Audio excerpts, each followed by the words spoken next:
조선 500년 역사에서 단 한 명, 노비 출신으로 내명부 최고 자리까지 오른 유일한 여인의 이야기입니다. 정일품. 조선에서 오직 세 종류밖에 없었던 최고의 자리. 그런데 한 여인이 이 모든 것을 버리고 머리를 깎았습니다. 왜일까요? 1464년 가을, 6명의 장성한 왕자들이 한 비구니 앞에서 무릎을 꿇고 울고 있었습니다. 어머니, 제발 머리를 기르십시오. 임금께서 12년 전에 이미 허락하셨습니다. 궁으로 돌아가십시오. 어머니께서는 신빈이십니다. 정일품 신빈마마이십니다. 1464년 가을, 경기도 어느 산자락에 자리한 작은 절. 단풍잎이 바람에 흩날리는 조용한 오후였습니다. 방 안에는 6명의 장성한 남자들이 무릎을 꿇고 있었습니다. 계양군 38세, 의창군 37세, 밀성군 35세, 익형군 34세, 영해군 30세. 모두 왕자의 신분입니다. 모두 훌륭한 관직을 가지고 있었고 자식들도 있었으며 세상에서 존경받는 사람들이었습니다.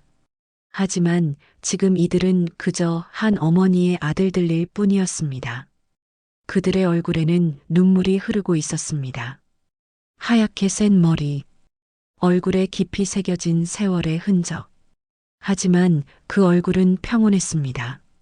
마치 오랜 여행을 마치고 고향에 돌아온 사람처럼. 나는 이미 왕의 여인이 아니다. 부처님의 제자일 뿐이니라. 14년 전에 이미 그 모든 것을 내려놓았느니라. 비구니는 천천히 그러나 단호하게 말했습니다. 목소리는 약했지만 의지는 확고했습니다.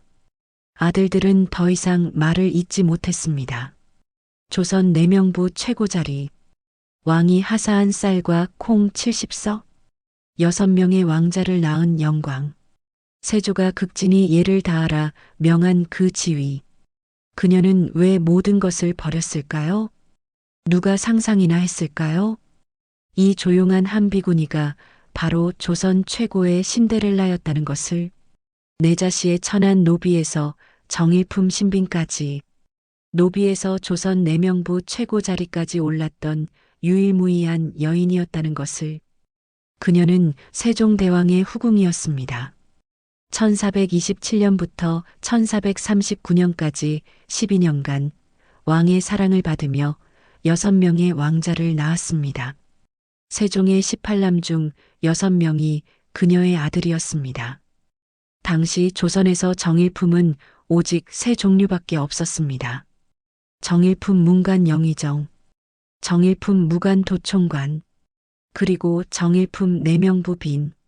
신빈 김씨는 여자로서 오를 수 있는 최고의 자리에 있었습니다. 노비 출신으로서는 상상할 수도 없는 일이었습니다. 하지만 지금 그녀는 머리를 깎은 비군이었습니다. 화려했던 궁궐의 삶을 버리고 조용한 절에서 14년을 살았습니다. 세종이 승하한 1450년부터 지금까지 그녀는 단 한 번도 궁궐로 돌아가지 않았습니다. 왜일까요? 무엇이 이 여인을 비구니로 만들었을까요? 정일품의 영화를 버리고 산속 절을 택한 이유는 무엇일까요? 그 답은 충격적입니다. 4년이라는 시간. 1446년 3월부터 1450년까지 이 짧은 시간 동안 그녀가 가장 사랑했던 세 사람이 모두 세상을 떠났습니다. 1446년 3월 24일 소원왕후가 세상을 떠났습니다. 그녀를 가장 아끼고 신뢰했던 왕비였습니다. 13세의 궁녀로 뽑아준 은인이었습니다. 자신의 막내 아들까지 맡긴 유일한 왕비였습니다. 4년 후인 1450년 2월 17일 세종대왕이 승하했습니다. 그녀가 평생 섬긴 단 한 명의 남자였습니다. 24년간 함께한 사람이었습니다. 노비 출신인 자신을 정일품까지 올려준 임금이었습니다. 그리고 그의 막내 아들 담양군이 겨우 12세의 나이로 요절했습니다. 1439년에 낳은 막내, 가장 어리고 가장 사랑스러웠던 아들. 그 아이가 병으로 죽었습니다. 4년이라는 시간 동안 3명의 가장 소중한 사람을 잃었습니다. 45세의 신빈 김 씨에게 세상은 무너져 내렸습니다.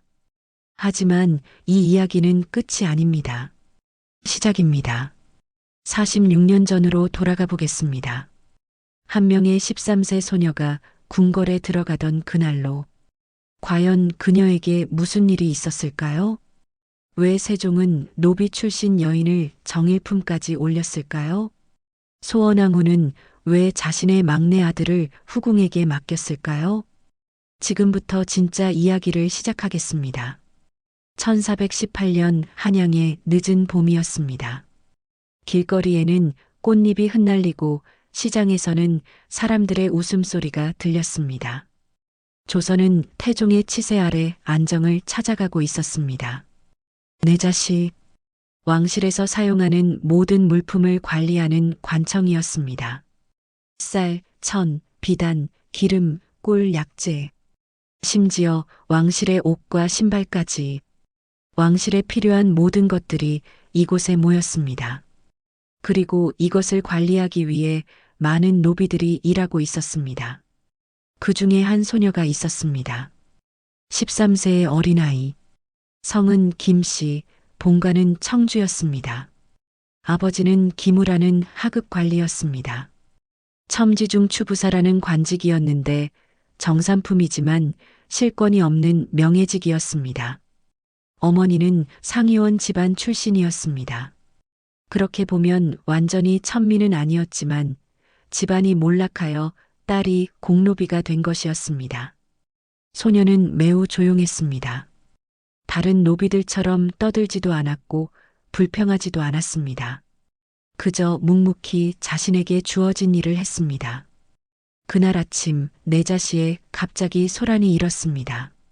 한 관리가 큰 소리로 외쳤습니다. 대비마마께서 오신다. 태종실록은 원경왕후 민씨를 명철하고 단정하며 사람을 알아보는 눈이 있었다고 기록하고 있습니다. 원경왕후 민씨. 당시 53세의 나이였지만 여전히 위엄이 있었습니다. 평생을 권력의 중심에서 살아온 여인이었습니다. 태종 이방원의 부인으로서 12명의 자녀를 낳았고 왕자의 난을 겪으며 수많은 피바람을 견뎌낸 여인이었습니다. 그녀의 눈빛은 날카로웠습니다. 사람을 꿰뚫어 보는 눈이었습니다. 노비들이 모두 한쪽에 줄을 섰습니다. 원경왕후는 천천히 그들을 살폈습니다. 그녀의 눈이 한 소녀에게 멈췄습니다. 저 아이는 몇 살이냐? 13세이옵니다, 마마. 이름은 김씨이옵니다. 원경왕후는 소녀를 자세히 살폈습니다. 단정한 얼굴, 조용한 눈빛, 고든 자세. 무엇보다 그 아이의 눈에는 영악함이 없었습니다. 순수하고 겸손한 눈빛이었습니다. 저 아이를 데려가라. 중궁전에 배치하도록 하여라.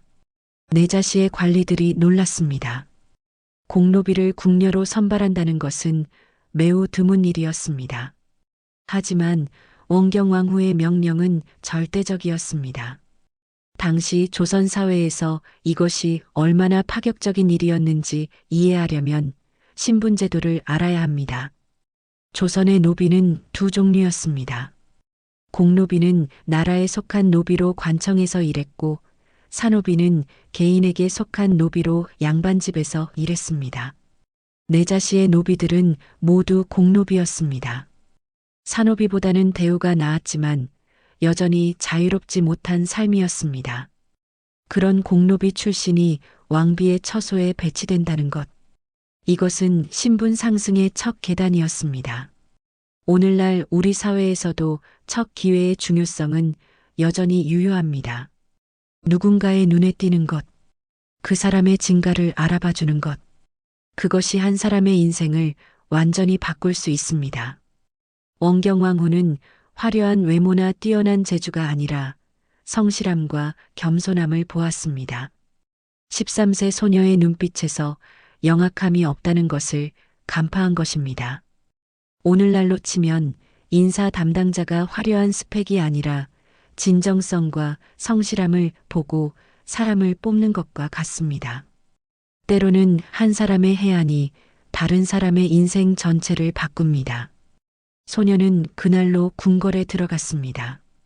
그녀가 배치된 곳은 소원왕후의 처소였습니다. 소원왕후는 방금 중궁으로 책봉된 15세의 어린 왕비였습니다. 그녀는 청송심씨 집안의 딸이었고 5년 전인 1408년에 당시 충녕군이었던 세종과 혼인했습니다. 소녀는 소원왕후를 처음 본 순간을 평생 잊지 못했습니다. 우아하고 온화한 모습이었습니다. 소원왕후는 어린 궁녀를 보며 부드럽게 미소 지었습니다. 내가 새로운 아이로구나. 나이가 어떻게 되느냐? 13세이옵니다, 마마. 그러하냐? 나도 너와 같은 나이에 궁에 들어왔단다. 이제 우리 함께 지내게 되었으니 두려워하지 말고 성실히 일하거라. 황송하옵니다, 마마. 소녀는 깊이 절을 했습니다. 그 순간 그녀는 마음속으로 결심했습니다. 이 은혜로운 마마를 평생 성실히 모시겠다. 그날은 또한 역사적인 날이었습니다. 1418년 8월 11일 충녕대군이 조선의 제사대 왕으로 즉위했습니다. 세종대왕의 시대가 시작된 것입니다. 그리고 소원왕후는 조선의 왕비가 되었습니다. 어린 궁녀 김씨는 새로운 세계에 들어섰습니다. 화려한 궁궐, 엄격한 규율, 복잡한 인간관계. 하지만 그녀는 흔들리지 않았습니다. 원래 노비였던 그녀에게 궁궐은 기회의 땅이었습니다. 하루하루를 성실히 살았습니다. 소원왕후는 이 조용한 궁녀를 점점 신뢰하게 되었습니다. 시키는 일을 정확히 했고 거짓말을 하지 않았으며 다른 궁녀들과 다투지도 않았습니다. 무엇보다 소원왕후의 마음을 읽을 줄 알았습니다. 말하지 않아도 필요한 것을 가져다 주었고 지치면 조용히 물러나 있었습니다. 이 장면이 우리에게 말하는 것은 무엇일까요? 한 사람의 해안이 다른 사람의 운명을 바꿀 수 있다는 진실입니다.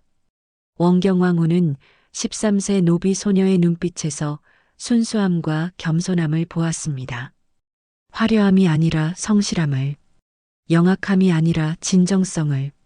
그리고 그 선택은 훗날 조선 역사상 가장 특별한 신데렐라 스토리를 만들어냅니다. 오늘 우리도 누군가를 평가할 때 겉모습이 아니라 본질을 보고 있는지 되돌아볼 필요가 있습니다. 진정한 가치는 종종 조용하고 겸손한 모습 속에 숨어 있기 때문입니다. 1418년 13세 소녀의 궁궐 입성. 그것은 한 여인의 극적인 인생이 시작되는 순간이었습니다. 하지만 성공은 한순간에 오지 않았습니다. 그녀에게는 8년이라는 긴 시간이 필요했습니다. 묵묵히 자신의 자리를 지키며 성실함을 증명하는 시간. 다음 장면에서는 그 8년의 시간이 어떻게 세종의 마음을 움직였는지 살펴보겠습니다. 1418년부터 1426년까지 8년이라는 시간이 흘렀습니다. 궁녀 김씨는 조용히 자신의 자리를 지켰습니다. 매일 아침 동이 트기 전에 일어났습니다. 소원왕후가 기상하시기 전에 처소를 정돈했습니다. 세수물을 준비하고 옷을 펴두고 아침 문안 인사를 위한 준비를 했습니다. 다른 궁녀들이 아직 잠든 시간에 김씨는 이미 움직이고 있었습니다. 소원왕후는 이런 김씨를 매우 아꼈습니다. 그리고 8년 동안 단 한 번도 실수를 하지 않았고 불평을 하지 않았으며 다른 궁녀들과 싸우지 않았습니다. 무엇보다 소원왕후의 아이들을 정성껏 돌보았습니다. 그 사이 궁궐에는 많은 변화가 있었습니다. 1421년 소원왕후가 첫 아들을 낳았습니다. 훗날의 문종이 될 왕세자였습니다. 궁녀 김씨는 소원왕후의 산후조리를 도왔습니다. 1422년 둘째 아들이 태어났습니다. 수양대군, 훗날의 세조였습니다. 소원왕후는 이 아기를 유독 아꼈습니다. 그리고 어린 궁녀 김씨에게 아이를 돌보게 했습니다. 내가 이 아이를 잘 돌봐주렴. 나는 너를 믿는다. 세종실록 12년 1430년 기록에는 궁인 김씨가 왕자들의 양육에 깊이 관여했음을 간접적으로 보여주는 내용이 있습니다. 김씨는 수양대군을 정성껏 돌보았습니다. 밤에 아기가 울면 달래주었고 젖을 먹일 때 옆에서 보살폈습니다. 어린 수양대군은 김씨의 품에 안기면 울음을 그쳤습니다. 세종도 이 조용한 궁녀를 알게 되었습니다. 소원왕후의 처소를 방문할 때마다 그 궁녀가 성실히 일하는 모습을 보았습니다. 어느 날 세종이 소원왕후에게 물었습니다. 저 궁녀는 누구요? 김씨라 하옵니다. 전하. 원경왕후 마마께서 친히 뽑아보내신 아이이옵니다. 그러하오. 참으로 성실해 보이는구려. 세종의 눈에 김씨가 들어오기 시작했습니다. 하지만 그때는 아직 아무 일도 일어나지 않았습니다. 그녀는 여전히 한 명의 궁녀일 뿐이었습니다. 1425년 소원왕후가 셋째 아들 안평대군을 낳았습니다. 김씨는 이제 소원왕후의 가장 믿음직한 궁녀가 되어 있었습니다. 왕비가 낳은 자녀를 돌보고 처소를 관리하고 다른 궁녀들을 이끄는 위치였습니다. 그 무렵 궁궐에는 후궁들이 들어오기 시작했습니다. 영빈 강씨가 1425년에 화의군을 낳았습니다. 세종의 첫 서자였습니다. 궁궐의 분위기가 조금씩 변하고 있었습니다. 1426년 어느 날 저녁이었습니다. 세종이 소원왕후와 함께 저녁을 들고 있었습니다. 수양대군이 감기에 걸려 열이 났는데 김씨가 밤새 간호를 하고 있었습니다. 세종이 아이의 처소로 가보니 김씨가 젖은 수건으로 아이의 이마를 닦아주고 있었습니다. 아이는 어떠하냐? 김씨가 깜짝 놀라 일어섰습니다. 전하, 황송하옵니다. 대군마마의 열이 조금 내렸사옵니다. 수고가 많구나. 밤새 돌보았다 들었다. 마마께서 부탁하신 일이옵니다. 당연한 일이옵니다. 세종은 김씨의 얼굴을 자세히 보았습니다. 피곤한 얼굴이었지만 눈빛은 맑았습니다. 꾸밈이 없는 얼굴이었습니다. 내 이름이 무엇이더냐? 김씨이옵니다, 전하. 나이는 21세이옵니다. 그러하냐? 세종은 천천히 고개를 끄덕이고 물러갔습니다. 8년. 많은 사람들이 인내하기 어려운 시간입니다. 오늘날 우리는 빠른 성과를 원합니다. 1년 안에 승진하고 3년 안에 성공하고 싶어 합니다. 하지만 진정한 신뢰는 시간이 필요합니다. 김 씨는 8년 동안 단 한 번도 불평하지 않았습니다. 자신을 드러내려 하지 않았습니다. 그저 묵묵히 주어진 일을 했습니다. 그리고 그 성실함이 결국 왕의 눈에 띄었습니다. 그날 이후로 세종의 눈길이 자주 김 씨에게 향했습니다. 소원왕후도 이것을 알아차렸습니다. 남편이 어느 궁녀를 유심히 보는지 왕비가 모를 리 없었습니다. 하지만 소원왕후는 화를 내지 않았습니다. 오히려 담담하게 받아들였습니다. 당시 조선의 왕들은 여러 명의 후궁을 두는 것이 당연했습니다. 태종은 12명의 부인에게서 31명의 자녀를 두었고 훗날의 성종도 12명의 부인에게서 28명의 자녀를 두었습니다. 세종이 후궁을 두는 것은 이상한 일이 아니었습니다. 게다가 소원왕후는 김 씨를 믿었습니다. 8년간 함께 생활하며 그 아이의 성품을 잘 알고 있었습니다.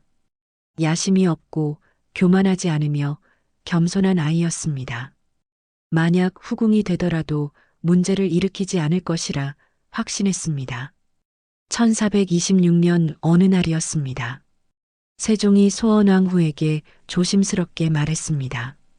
중궁, 짐이 한 가지 청이 있소. 말씀하시옵소서 전하. 궁녀 김씨를 짐의 승은을 입게 하고자 하오. 소원왕후는 잠시 침묵했습니다. 예상했던 일이었지만 막상 듣고 보니 마음이 복잡했습니다.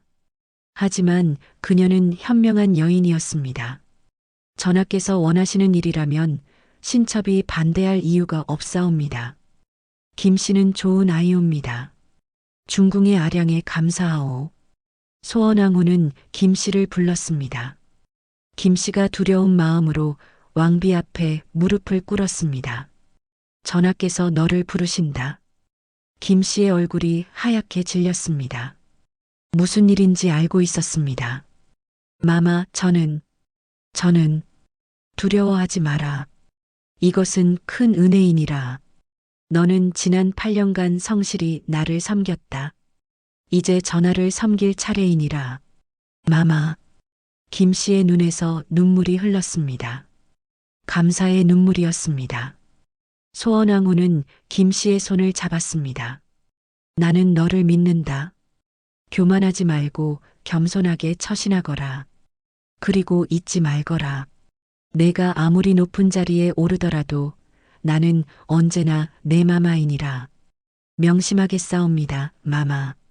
평생 잊지 않겠사옵니다. 8년의 성실함이 드디어 결실을 맺는 순간입니다. 세종은 김씨의 순수함에 끌렸습니다. 양반과 후궁들과는 달리 그녀에게는 계산이 없었습니다. 권력욕도 없었고 욕심도 없었습니다. 그저 성실하고 겸손한 여인이었습니다. 1426년 21세 궁녀 김씨는 29세 세종대왕의 승은을 입었습니다. 노비 출신 소녀의 운명이 바뀌는 순간이었습니다. 하지만 그녀의 진짜 특별함은 여기서 드러나지 않습니다. 다음 장면에서 우리는 더욱 놀라운 사실을 발견하게 됩니다. 왕비와 후궁 사이에 펼쳐진 조선 역사상 가장 아름다운 우정의 이야기를 1427년 8월 궁궐에 왕자의 탄생을 알리는 북소리가 울렸습니다. 궁인 김씨가 건강한 사내 아이를 낳았습니다. 계양군이라 이름 지어졌습니다. 세종은 기뻤습니다. 소원왕후 소생으로 이미 5명의 왕자가 있었고 영빈 강씨도 화의군을 낳았지만 김씨의 아들은 특별했습니다. 어머니를 닮아 조용하고 온순한 아기였습니다. 장하도다. 이 아이를 잘 키우도록 하라. 세종은 김씨에게 많은 하사품을 내렸습니다. 비단, 쌀, 각종 약재들, 산후조리를 위한 모든 것을 아낌없이 주었습니다. 그런데 놀라운 일이 벌어졌습니다. 소원왕후도 직접 산실을 방문하여 축하했습니다. 건강한 아이로구나. 김씨 수고하였다. 마마의 은혜옵니다. 이 아이도 내 자식들처럼 잘 키워주거라. 무엇이든 필요한 것이 있으면 말하여라. 소원왕후의 이런 태도는 궁궐 사람들을 놀라게 했습니다. 왕비가 후궁의 출산을 축하하는 것은 예의상 당연한 일이지만 이렇게까지 배려하는 것은 흔한 일이 아니었습니다. 세종실록 21년 1439년 1월 기록에는 세종이 신하들에게 한 말이 남아 있습니다. 소비는 본래 내자시의 여종이었다. 무술년 1418년 내가 처음 즉위했을 때 모우께서 뽑아 중궁전으로 보내셨고 그때 나이는 13세였다. 천성이 부드럽고 아름다워 왕궁을 섬기는데 오직 근신함으로 중궁이 매사를 위임하고 막내 아들을 기르게 하였다. 이 기록은 매우 중요합니다. 세종 자신이 직접 김씨의 성품을 인정하고 소원왕후가 그녀를 얼마나 신뢰했는지 밝히고 있기 때문입니다. 특히 막내 아들을 기르게 하였다는 표현은 충격적입니다. 조선시대 왕비가 자신의 친자식을 후궁에게 맡긴다는 것은 거의 전례가 없는 일이었습니다. 김씨는 더욱 조심스러워졌습니다. 소원왕후의 은혜를 잊지 않기 위해 매일 중궁전에 문안을 갔습니다. 다른 후궁들은 자신의 처소에서 지내는 경우가 많았지만 김 씨는 달랐습니다. 여전히 소원왕후를 섬겼습니다. 김 씨, 내가 후궁이 되었는데도 여전히 나를 이렇게 섬기느냐? 마마, 신첩은 마마의 궁녀였사옵니다. 그것은 변하지 않았사옵니다. 소원왕후는 깊이 감동했습니다. 이 아이는 정말 특별했습니다. 1428년 김 씨가 또다시 왕자를 낳았습니다. 의창군이었습니다. 세종은 더욱 기뻐했습니다. 또 아들이로다. 김 씨는 과연 복을 타고났구나. 두 아들을 연속으로 낳은 김 씨의 위치가 조금씩 달라지기 시작했습니다. 다른 후궁들의 시선이 날카로워졌습니다.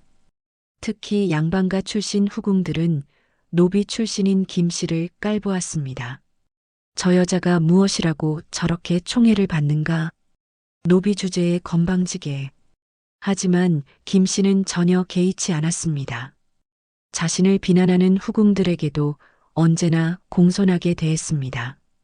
절대 맞서 싸우지 않았습니다. 이것이 바로 소원왕후가 가르친 처세술이었습니다. 김 씨, 누군가 너를 비난하거든 절대 맞서 싸우지 마라. 그저 겸손하게 고개 숙이고 지나가거라. 시간이 지나면 모든 것이 드러나느니라. 명심하겠사옵니다, 마마. 소원왕후와 신빈 김 씨의 관계는 오늘날 우리에게 중요한 교훈을 줍니다. 첫째, 진정한 리더십은 질투가 아니라 신뢰에서 나옵니다. 소원왕후는 남편이 다른 여인을 사랑하는 것을 질투하지 않았습니다. 오히려 그 여인의 인품을 인정하고 신뢰했습니다. 둘째, 겸손은 가장 강력한 무기입니다. 김 씨는 후궁이 된 후에도 여전히 왕비를 섬겼습니다. 자신의 지위를 내세우지 않았습니다. 이런 겸손이 결국 모든 사람의 마음을 얻었습니다. 오늘날 조직에서도 마찬가지입니다. 다음 1435년 더욱 놀라운 일이 벌어졌습니다. 김 씨가 5번째 아들 영해군을 낳은 직후였습니다. 소원왕후가 김 씨를 불렀습니다. 김 씨, 내가 한 가지 부탁이 있다. 말씀하시옵소서, 마마. 내 막내 아들 영흥대군을 내가 돌봐주었으면 한다. 김 씨는 깜짝 놀랐습니다. 영흥대군은 소원왕후의 막내 아들이었습니다. 왕비가 자신의 친자식을 후궁에게 맡긴다는 것은 매우 이례적인 일이었습니다. 마마, 그것은 신첩이 어찌. 내가 아이들을 잘 돌본다는 것을 나는 안다. 수양대군도 내 손에서 자랐지 않느냐? 이제 영흥도 내가 돌봐주어라. 황송하옵니다, 마마. 목숨을 다해 돌보겠사옵니다. 이것은 소원왕후의 깊은 신뢰를 보여주는 일이었습니다. 궁궐의 모든 사람들이 놀랐습니다. 왕비가 노비 출신 후궁을 이렇게 신뢰한다는 것이 믿기지 않았습니다. 김 씨는 영흥대군을 친자식처럼 돌보았습니다. 소원왕후의 아들과 자신의 아들들을 똑같이 대했습니다. 아니, 어쩌면 영흥대군을 더 정성껏 돌보았는지도 모릅니다. 소원왕후의 은혜에 보답하기 위해서였습니다. 훗날 수양대군이 세조가 되었을 때 신빈 김 씨의 아들들이 모두 살아남은 이유가 여기에 있습니다. 김 씨가 어렸을 때 수양대군을 돌본 인연 때문이었습니다. 또한 계양군은 한학의 사위였는데 한학의 막내딸이 수양대군의 며느리 인수대비였으므로 더욱 가까운 관계였습니다. 소원왕후와 신빈 김 씨, 두 여인의 아름다운 관계가 궁궐에 평화를 가져왔습니다. 하지만 김 씨의 상승은 여기서 멈추지 않았습니다. 다음 장면에서는 노비 출신 여인이 어떻게 조선 내명부 최고 자리까지 올랐는지 그 놀라운 여정을 함께 살펴보겠습니다. 12년간 6명의 왕자, 그리고 정일품 신빈 책봉, 역사는 그렇게 기적을 기록하기 시작합니다. 조선 왕실에서 한 후궁이 6명의 왕자를 낳은 경우는 매우 드물었습니다. 1430년 세 번째 왕자가 태어났을 때 이제 궁궐 사람들이 웅성거리기 시작했습니다. 김 씨가 3년에 3명의 왕자를 낳았다더라. 전하께서 정말 총애하시는 모양이다. 하지만 아직 품께도 없지 않은가? 맞는 말이었습니다. 김 씨는 3명의 왕자를 낳았지만 아직 정식 후궁의 품계를 받지 못했습니다. 궁인이라는 신분이었습니다. 1431년 네 번째 왕자가 태어났습니다. 익형군이었습니다. 4년간 4명의 아들. 세종은 더 이상 참을 수 없었습니다. 어느 날 도승지 김돈을 불렀습니다. 세종실록 13년 1431년 기록. 김돈, 짐이 한 가지 의논할 일이 있다. 말씀하시옵소서 전하. 궁인 김 씨를 후궁으로 책봉하고자 한다. 소용이나 수건의 품계를 주고 싶은데 그대는 어찌 생각하느냐? 김돈은 잠시 고민했습니다. 노비 출신을 후궁으로 책봉하는 것은 분명 논란이 될 일이었습니다. 하지만 세종의 의지가 확고했고 무엇보다 김 씨는 4명의 왕자를 낳았습니다. 신이 감히 여쭙겠사옵니다. 김 씨의 행실은 어떠하옵니까? 매우 훌륭하다. 겸손하고 성실하며 중궁을 공경하고 다른 후궁들과도 화목하게 지낸다. 무엇보다 왕자들을 정성껏 키우고 있다. 그렇다면 신은 반대할 이유가 없사옵니다. 예로부터 궁녀의 신분에는 귀천이 없었사옵니다. 김 씨가 비록 노비 출신이나 이미 4명의 왕자를 낳았고 행실도 바르니 후궁으로 책봉함이 마땅하옵니다. 세종은 기뻤습니다. 신하의 동의를 얻은 것입니다. 그렇다면 정호품 소용으로 책봉하도록 하라. 이렇게 해서 김 씨는 드디어 정식 후궁이 되었습니다. 소용 김 씨, 노비에서 정호품까지 올라온 것입니다. 하지만 이것은 끝이 아니었습니다. 김 씨의 상승은 계속되었습니다. 소용으로 책봉된 후에도 김 씨의 삶은 변하지 않았습니다. 여전히 겸손했고 여전히 소원왕후를 섬겼으며 여전히 성실했습니다. 1435년 5번째 아들이 태어났습니다. 영해군이었습니다. 이제 세종과 김 씨 사이에는 5명의 아들이 있었습니다. 세종의 총애는 더욱 깊어졌습니다. 김 씨와 함께 있을 때 세종은 편안함을 느꼈습니다. 그녀는 아무것도 요구하지 않았습니다. 권력을 탐하지도 않았고 자식들을 위해 무리한 부탁을 하지도 않았습니다. 그저 조용히 왕을 섬기고 아이들을 키우고 소원왕후를 공경했습니다. 1439년 김 씨가 마지막 아들을 낳았습니다. 담양군이었습니다. 6번째 아들이었습니다. 세종은 결심했습니다. 이제 김 씨를 최고의 자리에 올려야 한다고. 이 말은 나중에 세종실록에 그대로 기록되었습니다. 소비는 본래 내자시의 여종이었다.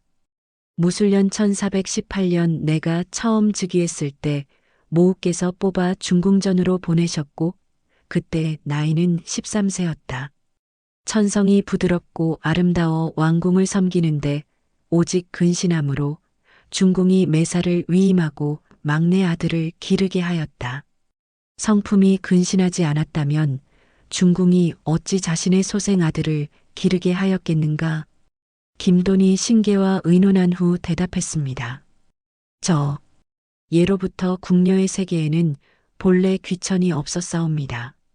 김 씨가 비록 천한 신분이었으나 13세부터 궁에 들어와 21년간 성실히 섬겼고 6명의 왕자를 낳았으며 왕비마마의 신임을 받고 있사옵니다. 귀인으로 승격시킴이 마땅하옵니다. 고맙다. 그렇다면 귀인으로 책봉하도록 하라. 이렇게 해서 김 씨는 종일품 귀인이 되었습니다. 그리고 얼마 후 최종적으로 정일품 신빈으로 책봉되었습니다. 신빈. 내명부 최고 자리였습니다. 영의정과 같은 정일품이었습니다. 노비에서 정일품까지 조선 역사상 전무한 일이었습니다. 김씨, 아니 이제는 신빈 김씨는 겸손하게 절을 올렸습니다. 황송하옵니다. 전하. 신첩은 과분한 은혜를 입었사옵니다. 과분하지 않다. 너는 21년간 성실히 궁을 섬겼고 6명의 왕자를 낳았으며 무엇보다 중궁과 화목하게 지냈다. 이것이 바로 진정한 후덕이니라. 신빈 김씨의 눈에서 눈물이 흘렀습니다. 13세에 궁에 들어온 지 21년. 34세가 된 그녀는 마침내 조선 내명부의 정점에 섰습니다. 이 장면에서 우리가 배우는 것은 무엇일까요? 신분의 벽은 높았지만 한 사람의 성실함이 그 벽을 넘었다는 것입니다. 세종대왕은 사람의 마음을 보았습니다. 겉모습이 아니라, 신분이 아니라, 인품을.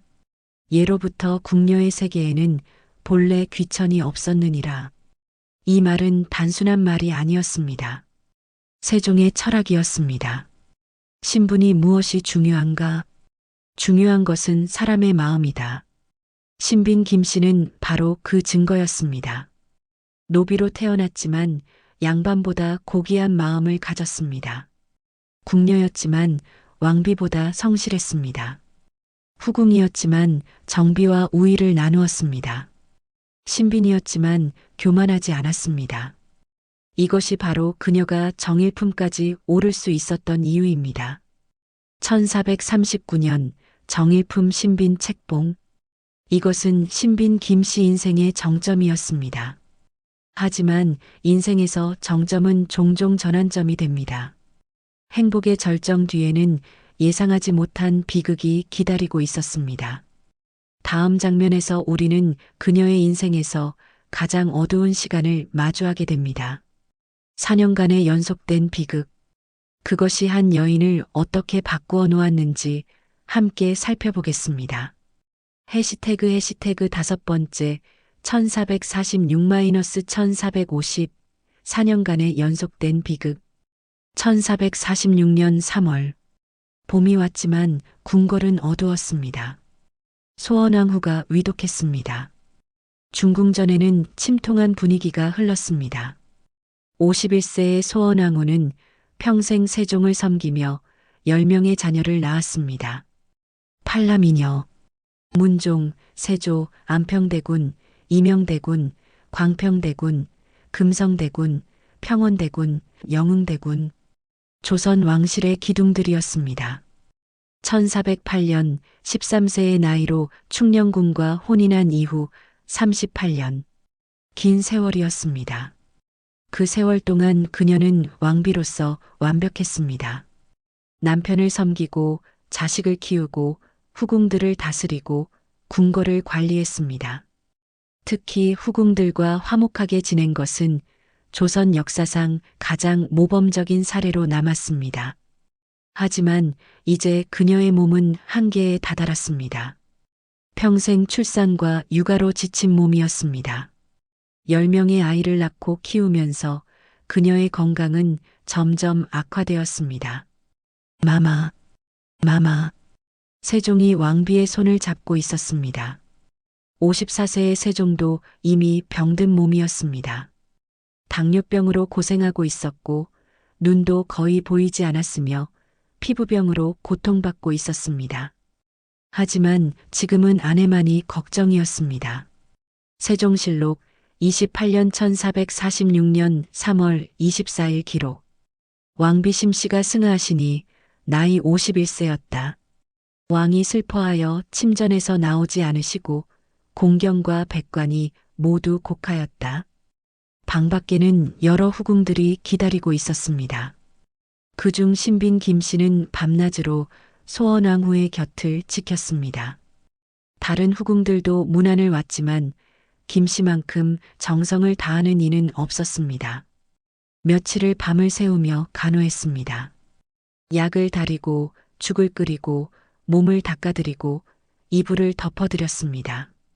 28년 전 13세에 궁녀로 들어온 그날부터 지금까지 소원왕후는 그녀에게 가장 큰 은인이었습니다. 신빈. 소원왕후가 신빈 김씨를 불렀습니다. 세종이 잠시 자리를 비운 사이였습니다. 예, 마마. 신빈 김씨가 왕비의 침상 가까이 다가갔습니다. 마마, 약을 드셔야 하옵니다. 김씨, 고맙구나. 28년. 참으로 오래 함께했구나. 마마, 너는 나의 가장 큰 자랑이었다. 노비 출신이었지만 누구보다 고귀한 마음을 가진 아이였다. 마마, 그런 말씀 마옵소서. 신첩이야말로 마마의 은혜로. 들어라, 김씨. 소원왕후의 목소리는 매우 약했습니다. 전하를 잘 모셔라. 전하는 이제 많이 아프시다. 내가 없어도 내가 곁에 있어야 한다. 마마. 그리고 내 아들들을 부탁한다. 너의 아들들과 내 아들들이 서로 화목하게 지내게 해다오. 명심하겠사옵니다, 마마. 반드시. 고맙다, 김씨. 너를 만난 것이 나의 큰 복이었다. 신빈 김씨의 눈에서 눈물이 쏟아졌습니다. 이 순간이 마지막이 될 것 같았습니다. 마마, 마마, 가지 마옵소서. 신첩을 두고 1446년 3월 24일 소원왕후가 승하했습니다. 신빈 김씨에게 소원왕후는 은인이었습니다. 13세에 뽑아준 사람, 28년간 신뢰해준 사람, 자신의 막내 아들까지 맡긴 사람, 그 사람을 잃는다는 것. 그것은 단순히 왕비를 잃는 것이 아니라 인생의 등대를 잃는 것과 같았습니다. 신빈 김씨의 이야기는 그 고통이 얼마나 깊은지를 보여줍니다. 궁궐 전체가 슬픔에 잠겼습니다. 세종은 상심이 컸습니다. 국상 기간 내내 정사를 돌보지 못했습니다. 아내를 잃은 슬픔이 너무나 컸습니다. 그리고 세종은 결심했습니다. 아내의 명복을 빌기 위해 특별한 일을 하기로 첫째 수양대군을 시켜 불경을 한글로 번역하게 한 것입니다. 석보상절이라는 책이었습니다. 소원왕후를 위한 추모의 책이었습니다. 세종 자신도 월인청강지곡이라는 노래를 지었습니다. 달이 1000개의 강에 비친다는 뜻이었습니다. 부처의 자비가 모든 중생에게 고루 미친다는 의미였습니다. 이것도 모두 아내의 영혼을 위한 것이었습니다. 신빈 김씨도 매일 불경을 읽었습니다. 소원왕후의 영혼이 편안하기를 빌었습니다. 절에 시주도 했습니다. 왕비의 명복을 빌기 위해서였습니다. 하지만 더 큰 비극이 기다리고 있었습니다. 세종의 건강이 급격히 나빠졌습니다. 아내를 잃은 충격이 너무 컸습니다. 원래도 아팠던 몸이 더욱 악화되었습니다. 1450년 2월 마침내 그날이 왔습니다. 세종이 위독했습니다. 신빈 김씨는 세종의 임종을 지켰습니다. 다른 후궁들도 있었지만 신빈 김씨가 가장 가까이 있었습니다. 전하, 신빈, 그대는 여기 있었소. 세종의 목소리는 거의 들리지 않았습니다. 저, 신첩이 여기 있어옵니다. 고맙소. 22년, 아니 24년인가. 참으로 오래 함께했소. 전하, 신빈은 짐이 한 일 중에 가장 잘한 일이었소. 노비 출신이라고 비난하는 이들도 있었지만 짐은 후회하지 않소. 전하, 신첩이야말로 아이들을 부탁하오. 그리고 중궁과 화목하게 지내주어서 참으로 고마웠소. 그것이 짐의 가장 큰 위안이었소. 전하, 신빈, 행복했소. 그대를 만나서 1450년 2월 17일 세종대왕이 승하했습니다. 53세의 나이였습니다. 조선의 성군 세종대왕의 시대가 끝났습니다. 궁궐은 다시 한번 슬픔에 잠겼습니다. 4년 전 소원왕후의 상에 이어 또다시 큰 상을 치르게 된 것입니다. 신빈 김 씨는 그날 결심했습니다. 머리를 깎기로. 더 이상 이 세상에 미련이 없었습니다. 소원왕후도 가시고 세종도 가셨습니다. 자신을 아껴준 두 사람이 모두 세상을 떠났습니다. 그런데 그해 더 큰 비극이 일어났습니다. 막내 아들 담양군이 죽은 것입니다. 12세의 어린 나이였습니다. 담양아, 담양아. 신빈 김 씨는 아들의 시신을 껴안고 통곡했습니다. 1년도 안 되는 사이에 세 사람을 잃었습니다. 45세의 신빈 김 씨에게 세상은 무너져 내렸습니다. 이것은 한 사람이 견디기에는 너무나 큰 상실이었습니다. 조선의 관례에 따라 선왕의 후궁들은 머리를 깎아야 했습니다. 새 임금이 선왕의 부인들에게 마음을 두는 것을 막기 위함이었습니다. 폐륜을 방지하기 위한 제도였습니다. 다른 후궁들은 억지로 머리를 깎았습니다. 울면서 저항했지만 소용없었습니다. 관례는 절대적이었습니다. 하지만 신빈 김 씨는 달랐습니다. 그녀는 스스로 원했습니다. 신첩은 비구니가 되겠사옵니다. 문종이 즉위했습니다. 소원왕후의 장남이자 세종의 세자였습니다. 새 임금이 된 것입니다. 문종이 놀랐습니다. 신빈 마마 관례이기는 하나 마마께서 원치 않으신다면. 아니옵니다, 전하. 신첩은 진심으로 원하옵니다. 이 세상에 더 이상 미련이 없사옵니다. 6명의 아들이 만류했습니다. 계양군, 의창군, 밀성군, 익형군, 영해군. 모두가 어머니 앞에 무릎을 꿇었습니다. 어머니, 안 되옵니다. 저희가 있지 않사옵니까? 어머니께서는 신빈이십니다. 정일품이십니다. 왜 그러시옵니까? 문종실록 즉위년 1450년 기록에는 신빈 김 씨가 출가한 사실이 기록되어 있습니다. 선왕의 후궁들이 관례에 따라 머리를 깎았다. 신빈 김 씨는 스스로 원하여 비구니가 되었다. 정일품 신빈의 자리를 버리고 비구니가 되었습니다. 궁궐을 떠나 절로 갔습니다. 경기도의 한 작은 절이었습니다. 진정한 지혜는 얻을 때를 알고 내려놓을 때를 아는 것입니다. 신빈 김 씨는 그것을 알았습니다. 14년간 비구니로 살며 그녀는 세속의 영화보다 더 큰 평화를 얻었습니다. 그리고 그녀의 후손들은 번창했습니다. 어머니의 겸손과 성실함을 닮아 자손들도 교만하지 않고 권력을 탐하지 않으며 서로 화목하게 지냈기 때문입니다. 신빈 김 씨의 이야기는 단순한 과거의 기록이 아닙니다. 오늘을 살아가는 우리에게 여전히 유효한 교훈입니다. 성실함과 겸손함은 여전히 가장 강력한 무기입니다. 진정한 관계는 지위가 아니라 신뢰로 만들어집니다. 그리고 진정한 평화는 가진 것이 아니라 내려놓는 데 있습니다. 댓글로 여러분의 생각을 나눠주세요. 여러분의 해석이 이 역사를 더 풍요롭게 만듭니다.